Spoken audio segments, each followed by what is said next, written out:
It is really great to be able to help people to contribute towards society with their experiences and skill sets, whatever they have achieved all their lives.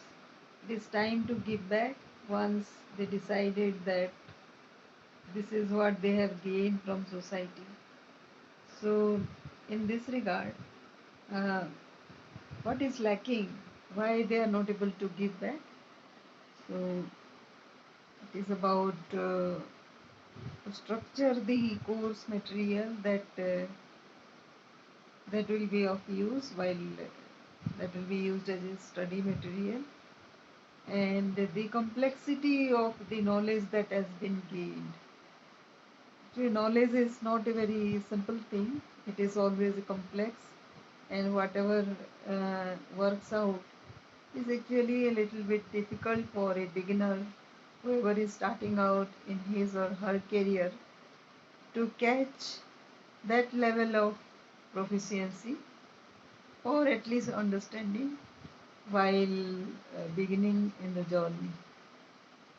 So that is where the design of the course material comes in, and once that has to be not like the regular text material that is used in a classroom.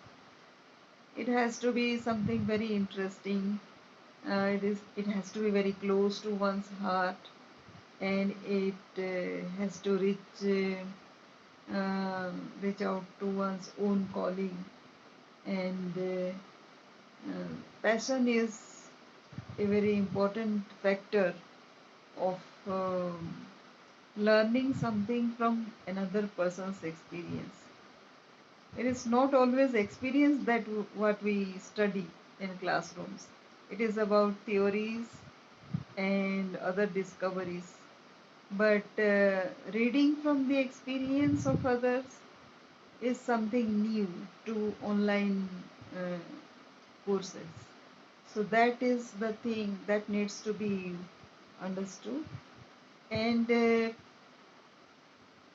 students of various categories will come in to the online courses category. So that that needs to be categorized. So according to the need of those categories, these courses have to be designed, and they have to be given as level 1, level 2, level 3, likewise. And in every level, there can be several sub levels also. Those need to be identified, and every course will have a variant according to the sub segment of a particular target audience.